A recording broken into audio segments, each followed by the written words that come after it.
I worked at the time for the U.S. Department of Immigration, Border Patrol. I arrived at sector headquarters that Tuesday morning at 6 o'clock. A coworker casually mentioned that on the way into work he'd heard about a plane crashing into the World Trade Center. I knew about the B-25 bomber that had flown into the Empire State Building back in 1945 that had resulted in 14 deaths.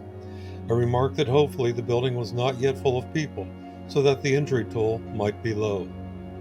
In those early minutes, the size of the plane, the jet speed, the fuel on board, all that was not yet known to the public. So I was hoping it was a small general aviation aircraft, such as a Cessna, that had blundered into the building.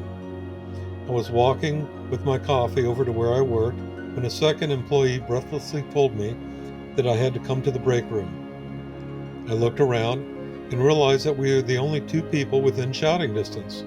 Normally, by this time, the building would be filling up with government employees. I headed over to the break room, a 20 by 20 room that normally seats around 25 people. It was full, standing room only, and quiet. No one was talking. Everybody's attention was riveted to the small TV that was sitting on top of the refrigerator. The scene has been played over and over these many years, and still it stuns the viewer. Thick black smoke billowing from the upper face of the North Tower, a smoking, flaming wound in a formerly perfect glass facade. It was obvious that the damage was profound, and there was no way to get ladders or water hoses to the damage. The death toll was going to be high. And then somebody gasped. You could see a second plane boring in on a direct course to impact with the South Tower. The helplessness in the room was overwhelming. All of us tried to will that plane to change directions, to not carry out its deadly design. Oh, another one just hit. Something else just hit. A very large plane just flew directly over my building, and there's been another. It was not to be. The second impact was even more violent than the first. Fire, steel, glass erupted from the side of the tower. Have you ever stuck a branch into a hornet's nest? That is what happened that morning at the Border Patrol. Within seconds, the whole room realized that the United States was under attack. People started boiling en masse from the room, off to the process of locking down the border. Agents sped off to the ports of entry and to the boundary fence between Mexico and the U.S. Calls went out to nearby law enforcement, advising them of our actions. Employees were recalled from home. If you were on vacation or had days off, too bad. This took precedence over anything and everything. The confusion those first few hours was rampant, but the training kicked in.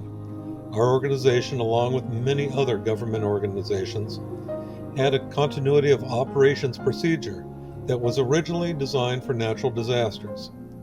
A lot of that playbook was called on for 9/11. Not knowing what other plans the bad guys had for our country, the agency activated an alternative command post in case of additional attacks. They beefed up patrols along the border. They closed the ports of entry to all but the most pressing needs. Entry into and out of our personal compound was restricted. Our nearby military bases followed suit within hours. Planes were patrolling along the border. A radar balloon was flying 24/7. Search and rescue was on full alert.